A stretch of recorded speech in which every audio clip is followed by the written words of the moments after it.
All right. Well, I think we've got everyone who is on their way in, and it's 5 o'clock. So I think we can go ahead and begin. First, I just want to say hello and welcome. I'm Megan Jones, the Operations Manager of the Choral Consortium of San Diego. I'm here with our guests for today, Dr. Charles Beale of the San Diego Gay Men's Chorus and Benjamin Thiele-Long of Stellarum Chamber Choir.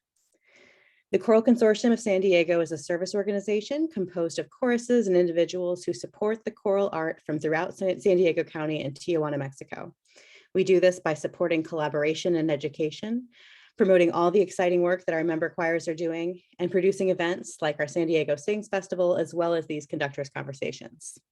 Conductor conversations are a chance for conductors from different backgrounds or with a common thread to discuss their experience, philosophy, or perspectives on everything from choral singing to their favorite snacks. Now let's get started. Today's guests are both directors of community choirs here in San Diego, but they both began their journeys in the UK. I'm so excited to hear from them. Charles and Benjamin, welcome. Thank you so much. Thank you. And Charlie, it's nice to virtually meet again. It's weird. We're both Brits. We're both in San Diego, but not met in person. I feel like it has to happen at some point, right? It definitely has, over tea and biscuits, probably. For certain. I have my tea. I'm just going to do a disclaimer now. Yes, right. Aha. Okay. We're starting as we mean to go on. Why don't we? I know a little bit about your background, but actually I don't know all of it. So why don't you start? Why don't you share a little bit about your background and your current role, because it'll be interesting starting off point for our discussion. Sure. So I'm the artistic director of the San Diego Gay Men's Chorus, and I've been doing that for just under a year now. This is just coming up. Our next Britpop show is coming up next month, and that I arrived in San Diego on the day of that show last year to see it before I took over. So there's that. And before that, I was the artistic director of the New York City Gay Men's Chorus. I was an East Coast boy for 12 years and lived there for 15. And then before that, I was the director of the London Gay Men's Chorus. And so there's a bit of a pattern there of some sort, or an addiction, I'm not quite sure which. And before that, I was an international jazz educator. So I come to choral singing with a very particular approach to rhythm, I think, and also to resonance and sound, and maybe to audience as well, and the idea of community that surrounds what we do. And I like to think of myself as an LGBTQIA+ activist. So the other part of what I do, I think, is use choral singing for a purpose. We sing, hopefully sound great, but we're also there to entertain, to draw people in, and then to tell them stories about a particular sector of society and a particular marginalized section of society that's had its own struggles and also its joys, and has a lot, I think, to offer people. So that's what I'm currently doing. And Ben, since I haven't actually met you in person, I think you should introduce yourself too. Well, it's funny because I had forgotten, actually, we have such similar geographical paths, because I started not in London, but I was in London, and then I was also in Manhattan for a couple of years. So we were there at the same time, and now we're both in San Diego. I promise that I'm not following you, although flattery is the most, mimicry is the most sincere form of flattery. My background is a little bit different, actually. I started, as many children do, particularly in the UK that live in cathedral cities, as I did, born and raised in Salisbury, singing as a boy chorister in Salisbury Cathedral. And that was really my formative introduction education to music. Gorgeous. Let alone choral singing. That was my introduction to music, and it was on that basis, which is interestingly not necessarily the traditional people sort of find it, but that was me. Then took a little bit of a break until I went to university, when I was a choral scholar then at Royal Holloway, which is part of the University of London. And I think it was then that I really got the bug of choral music in and of itself, which led me to, when I then went to law school, when I left university and I went to law school for my second degree, I actually set up chamber choirs at the different law schools. And that's when I really got the bug of, actually, it's the conducting that I really enjoyed, the shaping, which sort of spun out. And then interestingly, my track sort of followed what a lot of people did like myself, you'd either been a boy or child chorister, as we now coming through a lot of cathedrals being more progressive and having girl choirs, which is itself, I'd love to talk to you about that because I think that's an interesting dynamic. A lot of people like me were either choristers as children or choristers at university, do a few years in professional work, and then think, actually, I missed the choral singing. And so that was really the impetus for me to set up my first proper chamber choir in London called Lumen, which was every single member was someone that was a friend or that I knew, but all of them had done the same path but didn't have a way to sing anymore. And actually, I found that the model worked of that existing intent and knowledge, but wanting to do it more for pleasure and enjoyment rather than being every Sunday, every Wednesday. And then when I moved across, New York was always a temporary move, but I got to spread my wings a little bit more with choral writing, which is another part of, a passion of mine. It wasn't until I moved to San Diego, I thought I'm going to set up a chamber choir. And unfortunately, COVID had other ideas. So that sort of got put on hold. And we set up Stellarum last year based on the same model, reaching out to people, fully volunteer choir, but people who had either sung or, interestingly, and this is one of my interesting learnings, a lot of people over in San Diego that were professional musicians, but not professional singers. So wanted to do something that was purely for enjoyment or for them, but have a musical background. So Stellarum is really an interesting bunch of mixed abilities and people. And there's a point that I'll sort of get to at the end here, which is my outlook and take on choirs has always been to create something for both the members and the audiences that is accessible, whatever your level of experience and exposure to choral music, right? And I think that that's super, super, super important because, and I'm going to throw this question to you in a second, one of my biggest bugbears, I think, often is that you can have very, very fine choral music, technically excellent, but it appears inaccessible. It appears so highbrow and difficult as a member or an audience member. And my mission, my passion is to throw that to pieces, to really create an open environment for learning and rehearsing and singing, and also an open environment to enjoy. And my hill that I will always die on is that Stellarum concerts are free to attend, and that is very deliberate because I want anyone to be able to come in, listen, discover, and learn something. So that's kind of my first question to you. And I know I love to talk about geographies, but my first question is, when you're thinking about communities and also the potential highbrow elitism that can sometimes come with choral music, how have you kind of met that in the past, and how have you sort of challenged that sort of status quo or perceived status quo? Well, I mean, I think I should start by saying I missed out the first, my sort of childhood bit, just to catch up, because we have some things in common, just the British system. So I did private schools, single-sex boarding schools, sang in a Marlborough College choir, and then was an organ scholar at Trinity Hall. And so I'm a fully paid up that classical route, I think I have to say, in this country. And then I sort of rebelled. I was an improvising organist, so I was a Messiaen guy and a French improvisation tradition guy, and so it was very easy to jump from there to Bill Evans or Keith Jarrett, and so I did all that. So I want to say that, first of all, that my approach to style is I'm very committed to the idea of stylistic openness, and in particular to sort of deconstructing the canon a little bit. I love classical music. I go into cathedrals and I can hear amazing things and feel amazing spiritual things going on. But I also feel that sometimes we forget that community is also about finding repertoire that people like already and know already and are encultured in already. And particularly when with a chorus like ours, 100 strong, largely gay men, but also trans, non-binary, gender fluid, cisgender women, kind of all over the map. Well, our sort of mission and responsibility is to start from where people are, and engage them as a community in singing the music that they know and love and feel resonates with them in terms of emotionally and spiritually, as well as analytically and in terms of styles. And That doesn't mean that we don't do classical music, but it does mean that we do a fair amount of musical theatre and a lot of pop music, because that's also a specific tradition that San Diego Gaymen's Chorus has developed. And so one of the things I bring to the table is an approach to choral singing, which is treats those kinds of musics with respect and also with an understanding of the complexity of getting something like that right. And also, I think we sort of sing with a joy and a commitment to what we do that I sometimes feel is missing from some choirs that I listen to.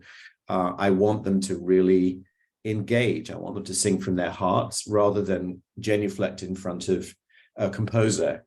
And just that's the kind of singing that I like, I guess. Well, under the risk of sounding a sycophant, having come to your concerts, that is visible immediately. Like it's interesting because my takeaway, I remember coming to one of the holiday concerts, was the first day, a little bit before your time, the holiday concert. You got that both from the choir and the audience from the bar. So it's almost that combined sense of leaning in that you kind of, as then the conductor, you're not just conducting the choir, you're kind of conducting the entire... There's an ecosystem. Yeah, it's the community that surrounds it. It's a community choir in a true sense. And that doesn't exclude anyone. You know, anyone can become part of our family, and we welcome all kinds of people and sing to all kinds of audiences. And we just started a schools program, incidentally. So we're now going out into schools in the Unified District and also to some charter schools. And so that's another like string to our bow. But I just to get back to your point, I mean, the other thing I'd say is, I mean, for example, I'll tell you a story. In London, I went to an Oxford University Press event. I'm an Oxford author, and they had this whole thing about the crisis in choral singing, about how there was a lack of tenors all over the world, but particularly in the UK. And please, would people who were writing choral music write choral music for SAB now, because there simply weren't enough T's in the world, particularly in amateur choral singing and community choirs. And I kind of put my hand up and said, well, like, I've got 75 tenors, and that's probably because we sing Madonna and Lady Gaga some of the time. But I have trouble shutting my tenors up. I have too many, they're too enthusiastic. Amazing. And so my experience as a choral conductor of those issues is in some ways different because of the place that I start from. I don't think that means it's necessarily better or worse, just to be clear. I'm not being in any way defensive in saying that, but I think there are ways of building more, for example, men's voices into all kinds of choral singing through thinking about, how gendered choral singing is in some ways. We're talking about a community in certain ways, which brings us back to what you were saying about boys' choirs earlier on. I don't know whether you want to carry on from there. No. I mean, we're taking this at a really interesting tangent. The gendered singing, I think, is a really interesting point. And this is, so I like to be a student of history, and I think I'll take the circuitous route, but the way that I approach conducting and shaping a repertoire and even guiding the concert process is I like to be a student of history, and I like to bring that to life. And so one of the things that we particularly do at Stellarum, both in terms of the program note, but also right from the time we sing the first note, is I like to talk about the history and the context of the composer, when something was written, why it was written, because immediately you sing it a different way, you think about it a different way. And I think that, to your earlier point, it's different. It's not park and bark. If you come to a Stellarum concert, you don't get park and bark. You get people really bringing every color and texture to life. And that's really important to me. But I think what's the interesting part of the learning of that is when you look at some of the Renaissance polyphony and the early music we do, they were far less interested in gender than we are now. So it's really interesting that we've kind of had this amazing arc. And because of that, I have a lack of tenors. I struggle with your problem. I'd love to steal one of your 75.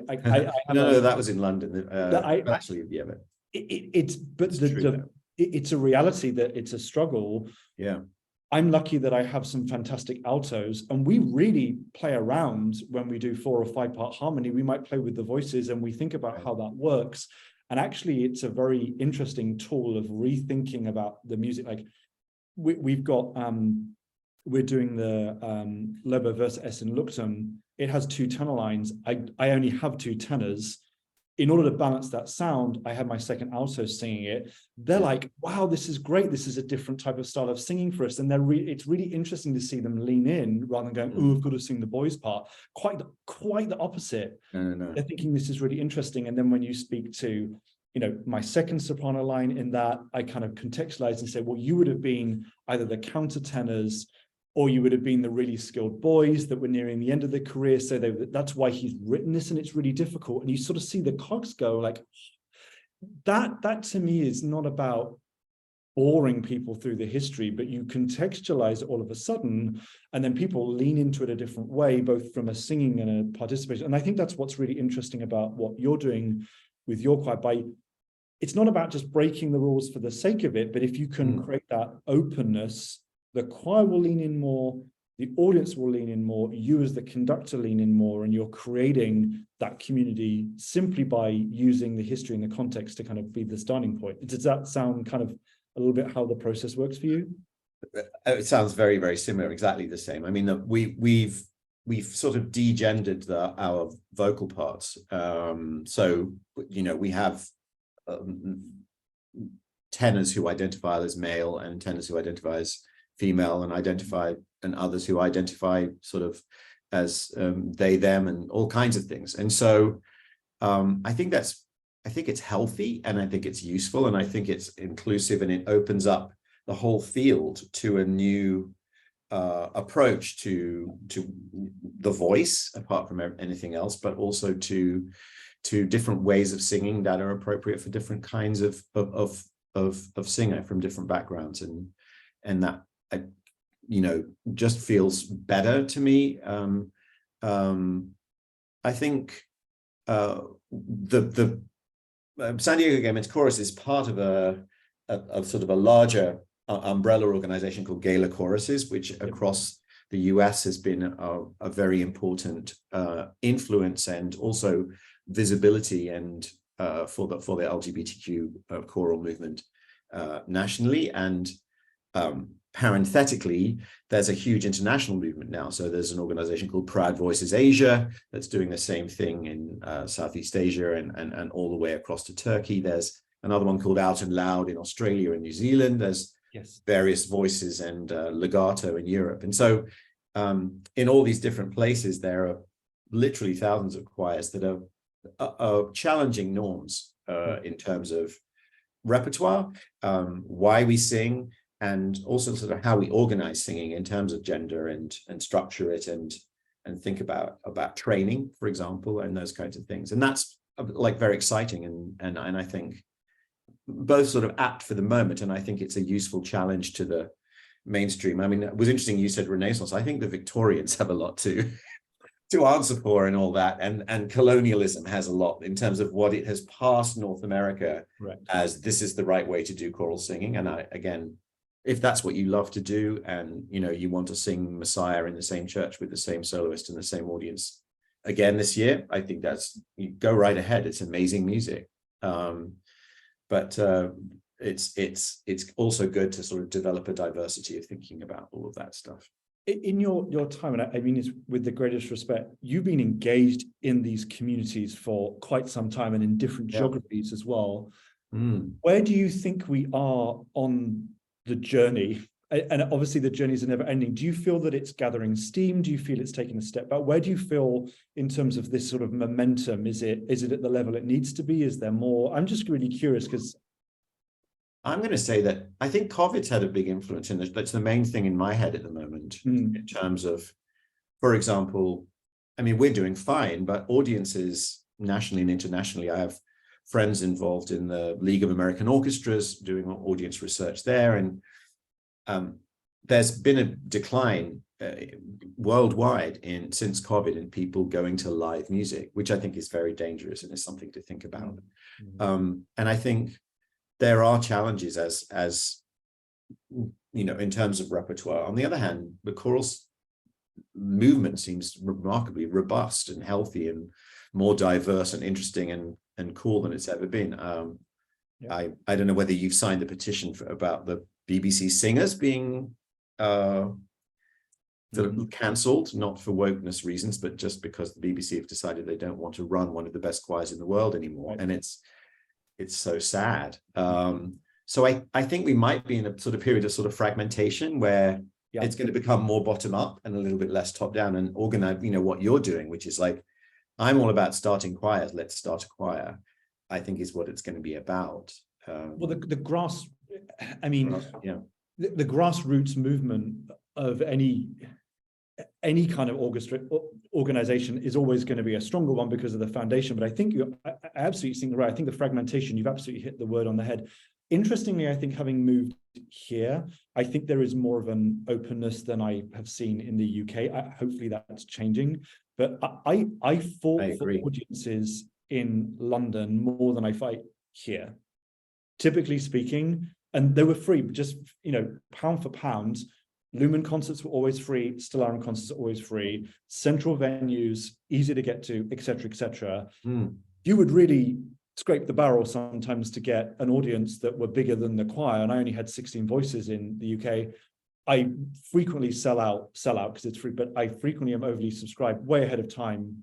Yeah, over here in San Diego, and I kind of, my head goes around that a lot of thinking, why is that? Is it simply a function of volume? We just happen to have more. Is it simply a function of awareness?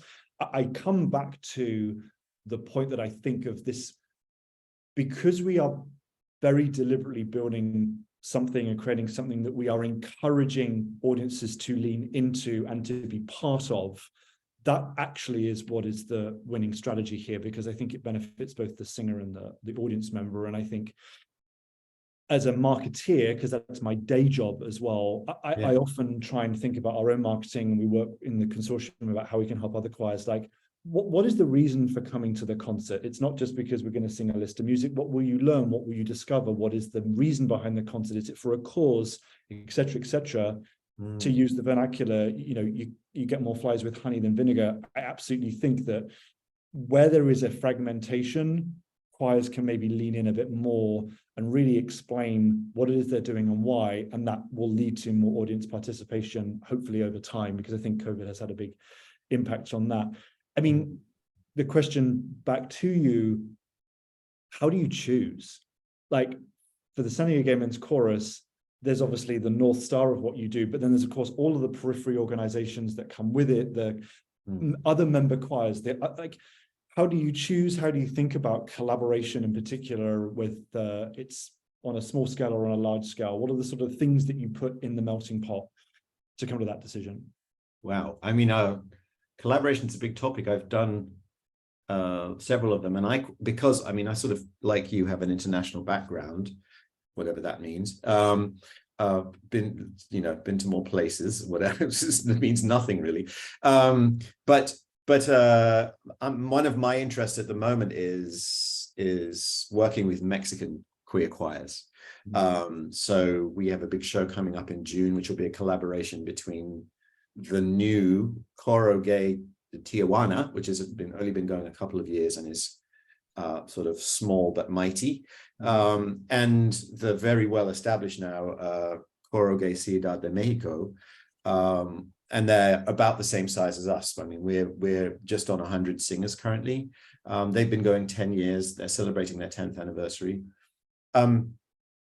With those kinds of collaborations, it's about where the win-wins are, right? So you start off by thinking, well, like, what are we going to learn and gain, and also what support can we offer? And then from their side, what are they going to learn? What do they need? And how can we benefit them? And actually, as far as the LGBT causes are concerned, I think the win-wins are always very clear. You find kindred spirits, you find your tribe, you also are able to show solidarity with people who are in the same struggle as you are, and amplify their voices by you being there and singing with them, and just by being there and singing. I mean, you know, there's something I always used to say at all of our gigs, which my new choir is not Bordeaux yet, but my old choir started to groan when I would say it. But I would always say at almost every show at some point, it's hard to hate someone you just sang a song with.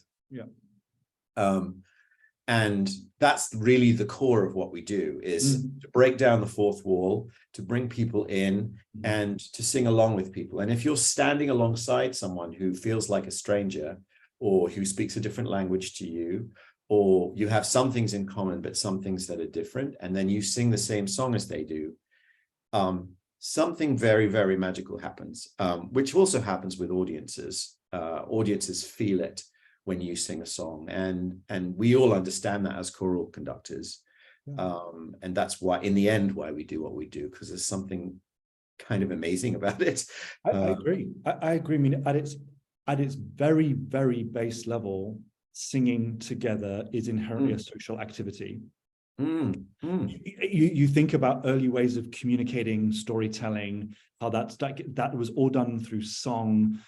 It's a natural extension that choral singing should be a social activity, which is why I think that when choirs struggle, it's because they try to create too much of a distance, sort of always putting the choir and the performance on the pedestal, and you must sit and listen. Actually, it's not disrespectful to lean in or to cheer or be excited. I know, having gone to your gigs, but I feel the same way. I would never dream, this is getting very nitty gritty here. I see in programs where people say, please hold your applause between song one. Oh yeah. Yes. I like generally, if someone is so moved by a number that we've performed that they can't help but get up and cheer or cry or whatever it is, that sits at the heart of why we do what we do. And I'll tell this story. The first ever Lumen choir that we did, going back 5-6 years ago, first ever concert, well attended, and I remember standing at the front. The choir was sort of sitting at the front of the choir where we performed, and I had the pews either side, and right next to me on the end of the room was this very beautifully dressed gentleman in a jacket, and at the end of every piece that we did, I just hear him go, oh, and it became funny. So after sort of 8-9 songs, you get this and you sort of wait for it. And then the audience was sort of waiting for it. And it sort of became this sort of almost running joke. But the reality is this man was so lost in what we were doing. And it turned out he was actually the father of one of the choir members and had flown all the way from Australia as a surprise to hear his daughter sing, because he hadn't heard her sing since she'd been in school. And he was experiencing the most emotional reaction to what we were doing collectively, and also his personal experience and the audience's experience. And the stiff upper Brit in me would have said, shh, but absolutely not. Like, the reality is that leaning in, that is the biggest praise you can possibly have as a conductor, and it's the biggest praise the choir can have. And I really think that there is a community that is built right from the moment that people come in to listen or people come in to sing, and the responsibility of the conductor is to bring that out throughout the entire experience right to the very end. And I'll finish with a story, and this is something that sticks with me a lot. It's a sort of a side-by-side analogy. Part of my other job is I do a lot of media and presentation training for spokespeople, and I always use this example. Ian McKellen, in his early days, there's a video, you can see it on YouTube. Ian McKellen is describing his approach to Shakespeare. And he says, you know, a lot of people just have the rhythm, you speak the rhythm and the meaning will come out. I absolutely disagree. If you understand the purpose of what you're saying, the rhythm follows, and that will make people lean. And he said, the closest analogy I can give you is, he said, I remember sitting in a concert, hearing a pianist, and he said, I had a moment in the concert where I couldn't work out whether the pianist was putting the music into the piano or whether the pianist was pulling the music out of the piano. And he said, that's when I reached a nirvana of understanding that the purpose was actually what creates the experience. And that really stuck with me. And that sticks with me about the conducting. And I try and bring that to the choir, that, you know, if you force that, it doesn't happen. It's really that binding that you and the audience will both pick up on too. So it's a long way of saying, I completely agree that the responsibility of the conductor is actually not fully on the choir, it's actually fully on the audience and what you do. And it seems that you embody that with all of the roles you've had and still today with what you're doing with the Gayman's Chorus. So yeah, pretty much. I mean, you've facilitated me talking about future projects. Have you got any future projects coming up that you want to talk about? Yeah, well, yeah, we do. I mean, we're still 1 year in, but I'm absolutely there's a lot that I want to do, and what I want to do is I want to build on a project that I actually did in the UK. One of the projects I'm most proud of for talking about community and collaboration is we had 2 composers and myself in the choir in the UK, and it was having a choir is selfishly a great vehicle to bring new music to the fore, whether it's your own as the conductor or whether it's other people in the choir. And we did that twice with 2 of our concerts, and I remember having an aha moment. I remember it very vividly. I was on top of a volcano in Iceland watching the Northern Lights, of all things.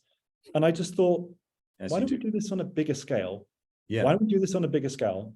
And so we created a project, the Lumen de Lumine album project, which we recorded an album of all new choral music by composers that had never had their music recorded before.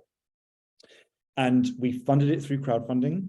We sourced all the composers through networks and social media, and we recorded it professionally, and it's on Spotify and Apple Music. But what it was is it unlocked huge opportunities for the composers. Yeah, huge opportunities, but also the whole process was iterative, and that's why the composers were hearing early recordings of their music as we were doing demos, and they were refining their music, and then they were sharing it through social. Some of them have gone on to great things. Joanna Gill is one particular example, hugely talented, but didn't have the funding herself to record her own album, as a lot of composers do not. It's hugely expensive. And so by creating a community, we were able to come together as the choir, the composers, and the record label to build this. And everything was an investment in time, some money, but a lot of blood, sweat, and tears. And we built that. And I want to recreate that here. I think there's even more exponential potential for that, because you talk about writing music for SAB voices, because again, regardless of your view on that, I do think that it's hugely difficult for composers to get new music out there unless you're very well established. Getting your music published is very difficult, and getting your music performed is even more difficult. If you have an amateur choir like I do, I would be very hesitant at putting new repertoire into the repertoire that we do if there were not recordings for my choir to be able to listen to and hear, at least have something to kind of practice to. I think that's a big bar to new music, and so being able to create a dynamic where it can be either through publishing or whether it can be through recording, those are the projects that I want to lean into. So now we're a year in, definitely do that. And then I equally want to go outside of the bounds of where we are, do a tour in inverted commas. I'm looking also at doing something in Mexico to next year, or maybe going up the coast to work with other choirs. I think there's a huge amount of opportunity. I think your analogy is great. You can't dislike someone you've sung next to. I think there's a lot of opportunity there, and the choir are hungry for that. Yeah, this is not me kind of forcing it. And I think that's the interesting part. The more focus and intent and purpose you have with the choir and what you do, the more people lean in, and that's really the catalyst here. Yeah. How about you? What projects you've got? The partnership project, other stuff that you're working on? I mean, this year, as I say, that we're establishing a collaboration with a brand new choir that's just around the corner, and also a major one in Mexico City. I mean, I wanted to jump onto your point about new writing. I mean, it feels to me like I think we're in very different stylistic places in terms of the sort of work that we do. But I think what I would completely agree with is the idea that new work is incredibly important, that in a way, every performance you do is a new construction. But that as well as that, if of course, there's great music, and of course there are great composers, and of course we should be singing that stuff. But this is a time, I felt there's an era change, and we're in the 21st century now, even when I used to go to Arts Council briefings in the 90s around choral singing, where people would be saying in the UK, where people would be saying, well, you know, who are your local composers and why are you not working with them? And you know, maybe there's an Indian musician who you could collaborate with, or, you know, Trilok Gurtu, or I mean, there's so much talent, musical expertise, places to sing in types of music to perform, ways of rehearsing, ways of even just ways of standing, ways of, you know, how to mic yourself up using electronics, all of that stuff feels to me is there's a ripeness, there's a fertility, there's a vibrancy about all that stuff. And it actually attracts singers who want to do it. So if you set yourself up like you're doing and say, well, you know, we have a plan to do this kind of new writing with a totally new composers, then the people who want to do that will come. And actually, many of the people who wanted to sing, you know, the same repertoire as they've always sung because they love it will also be like, well, no, I can get into that too. And so I think it's a you know, it's a good example of a win-win. It's a way of and you know, all great composers started off as new composers. So you know, I'm 100% with you. I mean, I suppose in my field, the nearest example we have to that is we're about to sing a song called Unholy, which won the Grammy with Sam Smith, and the first ever trans person to win a Grammy with Kim Petras. And so that's definitely something that we feel we want to celebrate. And it's a brand new song. And it's been top of the charts in like a gazillion countries in the last 2 months. It's not the only song we're going to sing in our Britpop show, but I'm kind of proud that 2 Brits were the people to do that. You know, and it's also an international hit. And I have a feeling that our crowd are going to go slightly crazy when they hear it. I will. I'll speak for myself. I will. But again, you're talking about purpose, you know. Yeah, that's exactly it. Yeah. And it's about engaging your audience, and it's also about moving forward in a particular direction and having an agenda. I don't think it really matters what your agenda is, funnily enough. I mean, I think if your mission is like yours, there's a market and there's a community. And you know, ours is the same, and then there's a sort of, you know, the energy of the work, and if the work's good and if it stands up, then you'll find an audience for it. I agree, and I want to come back to your point about us being different stylistically, because we are, and that, you know, to your point, there's no competition there as well. I think, you know, that's the interesting thing. You know, the only limit is time, but I have I think at least half of my choir members also sing with another choir. That is fine. I'm not going to have an issue with that. Like, I do think that sometimes people can be precious about that, and I absolutely don't think. But what I do think that you and I both do, and both of our choirs do, to the absolute, is it's a safe space. Oh, 100%. And we have different safe spaces as well, which I think is a very interesting dynamic. Kind of curious on this from your perspective.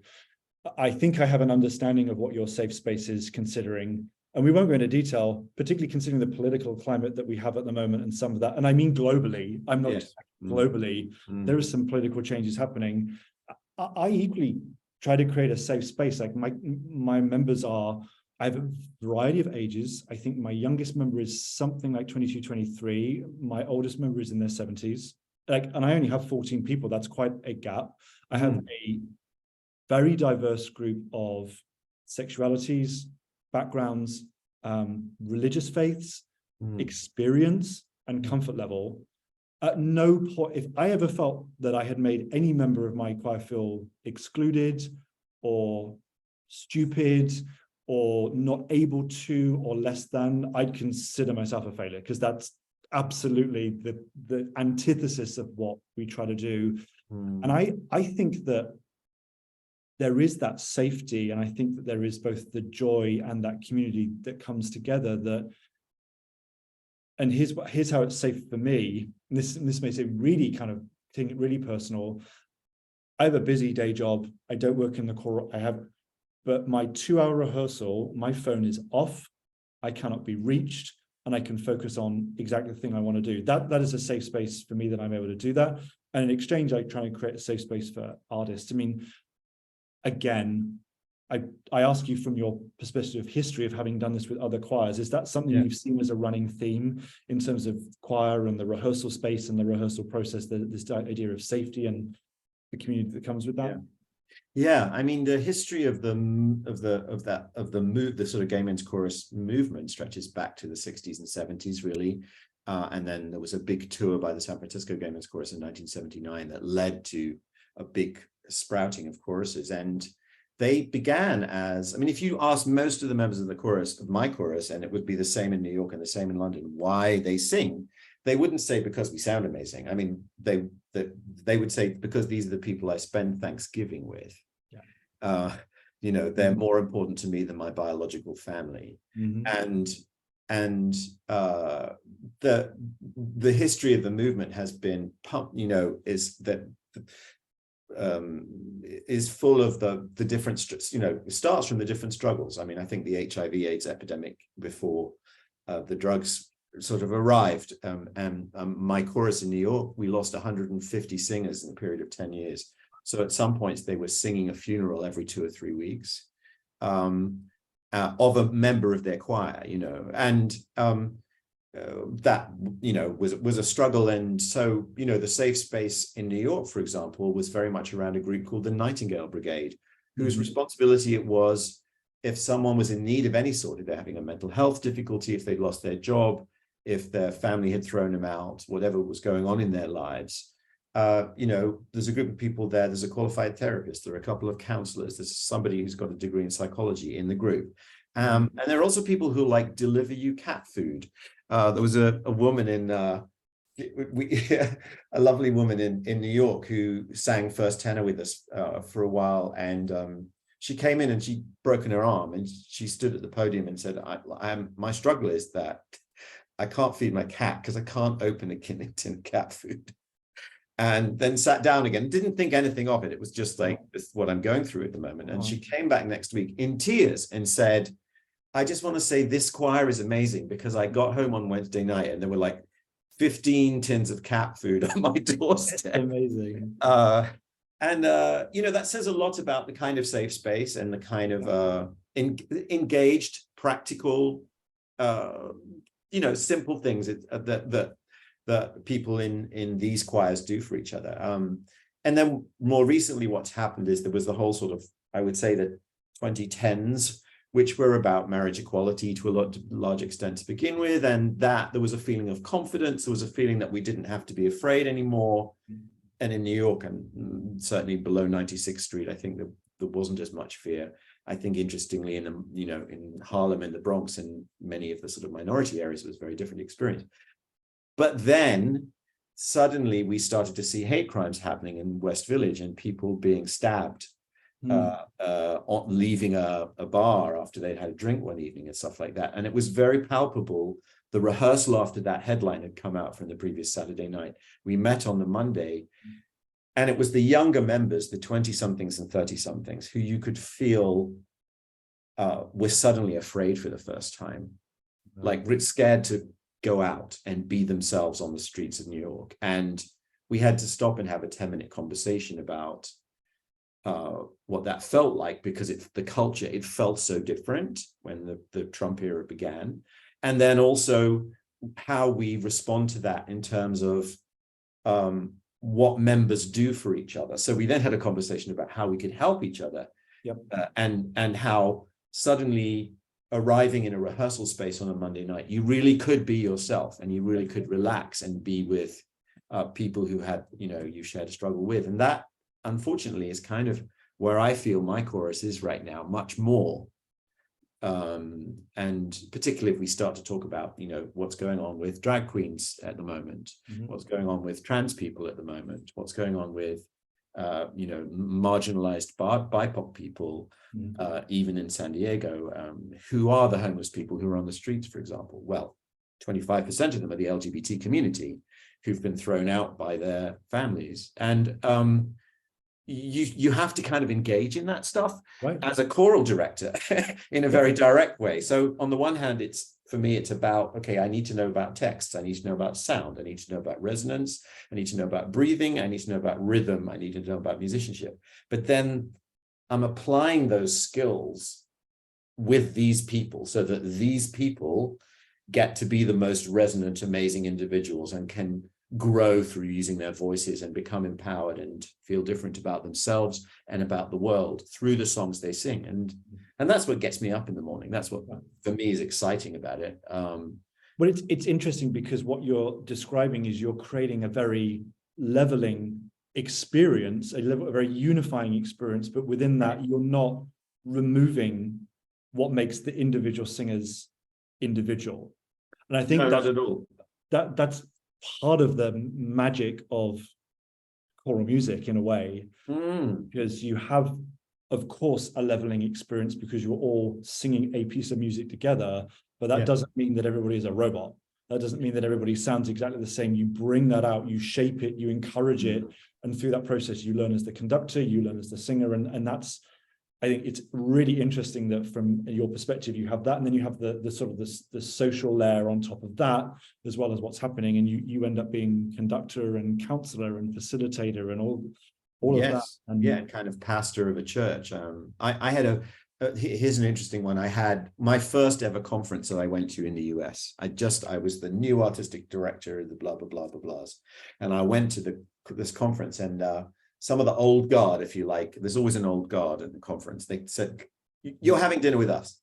And two of them, one was Dennis Coleman, who used to be the director of the Seattle men's chorus for like 35 years. And Tim Seelig, who conducted San Francisco, and before that was in Turtle Creek in Dallas, sat down with me and said, you know, the thing is that we're conductors of amazing choruses, but we're both ex-priests. And you need to understand as a youngster in this movement that you are not only the conductor of a choir, the maestro, whatever that means, but you are also the pastor of a church. And if you think of it like that, people come for fellowship on a Monday night. They come to sing, they come for a spiritual purpose.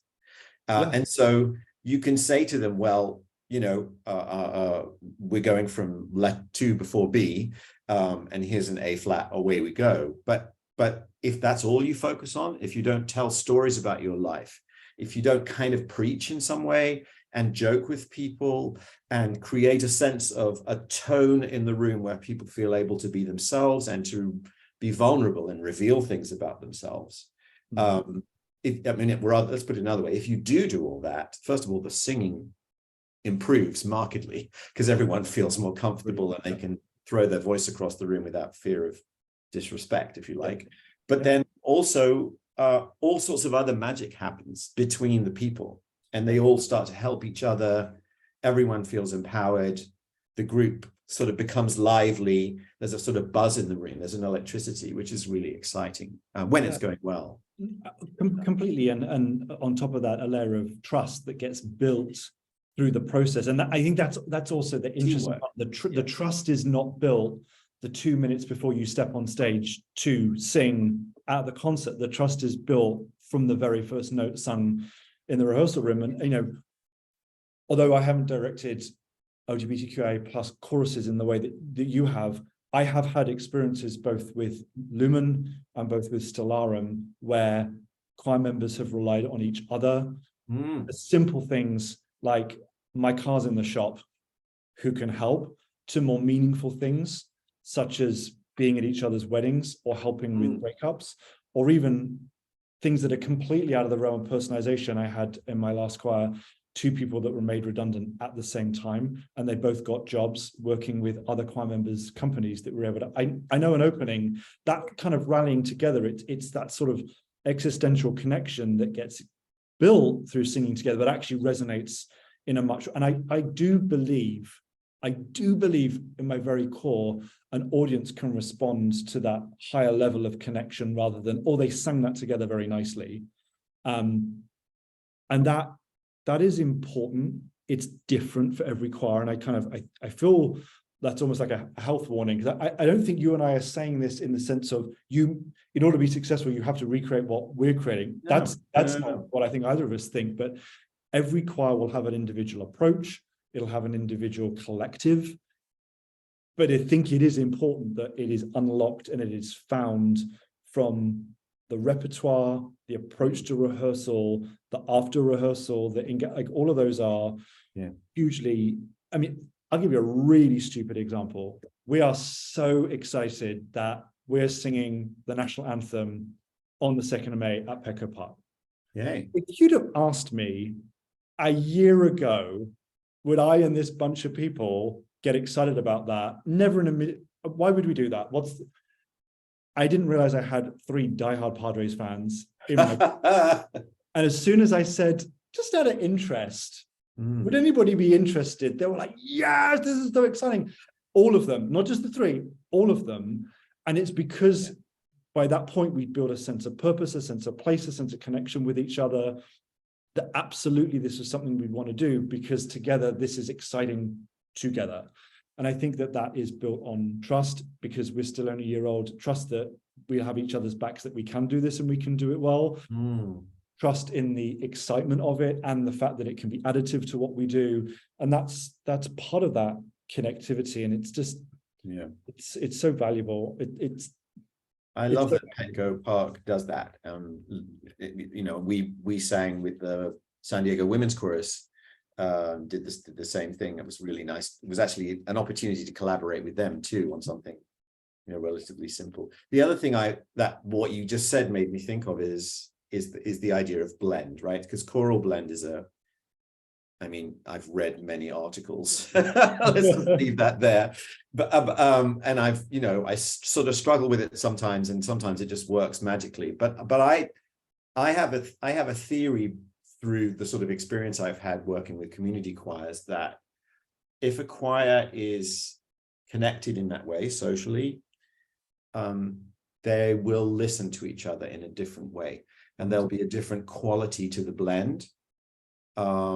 And it's easier to say to someone who, you know, for whatever reason is sticking out. Sometimes there's a large vibrato, or there might be, you know, they're belting more than they're twanging, or whatever it is.